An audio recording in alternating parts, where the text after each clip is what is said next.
So the ideal gas law is usually written as PV equals nRT. Okay, so we have PV equals nRT.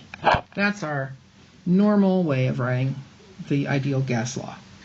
However, sometimes our problems have either molar mass or density in them, and so it's possible to do this in a multi-step way, just to figure out whatever you're missing, say number of moles, and then plug that into a separate equation. But we can also just incorporate the molar mass and density into our ideal gas law if we want to. Molar mass, do you see this M that I've written here is kind of a scripty kind of M? That's usually used for the molar mass. Molar mass is in grams per mole, right? We have mass over moles. Mass is symbolized by M, and remember, number of moles is N, so that's grams per mole. And that's our ideal gas, that's our, molar mass. Okay, density is mass over volume. And you all know that. So let's see if we can incorporate those guys into our ideal gas law. I have never bothered to memorize these special cases of the ideal gas law. I just generate these equations whenever I want to from Pivner, which I have memorized.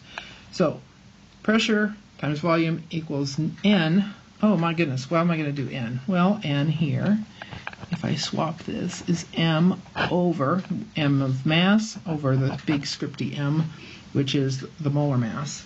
So I can just pop that in instead of N, and I've got M over molar mass times R and T. I'll just extend that. If I want to solve for the molar mass, I just use algebra to flip my equation around. Mass times R times T over pressure times volume, and that's the molar mass. So if it gives me the mass, gives me the volume and all that, I can just solve for molar mass using that form. What if I want to put density in here? What if the problem gives me the density? Well, what is density? Density is mass over volume. So I'm just going to use that same equation I just generated. I'm going to rearrange it just a bit, take the V and the P on the bottom and just swap their places because it doesn't really matter how I have it written. And you can see that I have the mass on top and the volume on bottom, and I'm going to look at that little bit and I'm going to say, oh gee, that's density. So molar mass equals density times RT over P. So I can use that form. Just rewrite that without the dot. Density RT over P.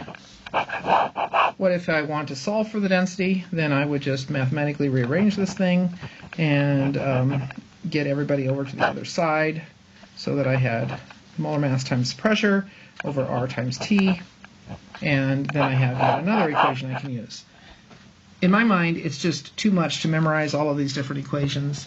If you start with PV equals nRT at the top, and you use the relationship we know for molar mass, which is mass divided by moles, and you use the relationship for density, which is M over V, you can just pop these in and use algebra to flip them around and get whatever you need out of it.